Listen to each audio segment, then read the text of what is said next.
look right now at the Carnival Ecstasy cruise ship, which is back in Jacksonville following an off-the-ship crash involving dozens of passengers.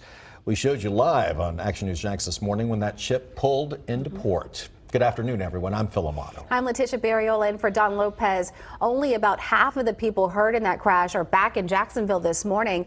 Action News Jax Elizabeth Pace live at the cruise terminal.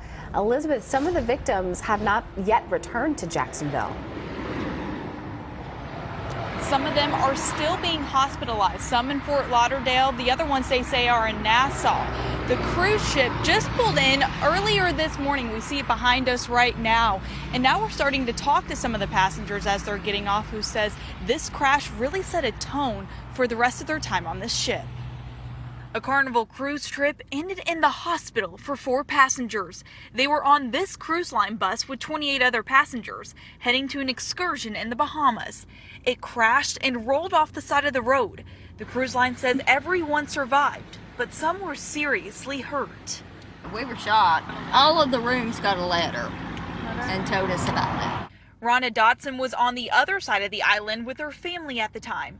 They didn't find out about the crash until later when the crew slipped a letter under their door. Shannon Roberts says it put her on edge. You never want to hear of anybody getting hurt, especially when they're on vacation. Some of their injuries were so severe, they were flown to hospitals in Fort Lauderdale and Nassau. We heard from the trauma surgeon in Broward County who helped 3 of the passengers. A lot of fractures. We see a lot of bruising, a lot of muscle injuries from blunt trauma, as well as some neurologic injuries as well. I reached out to Carnival Cruise Line to find what caused this crash, but they said it's still under investigation. In a statement, they apologized to the victims. It reads in part, members of Carnival's care team have been providing assistance and support to the impacted guests and their family members. Until they can find what exactly caused this crash, they say they're suspending all excursions with this tour operator. Reporting live in North Jacksonville, Elizabeth Pace, CBS 47, Action News Jax.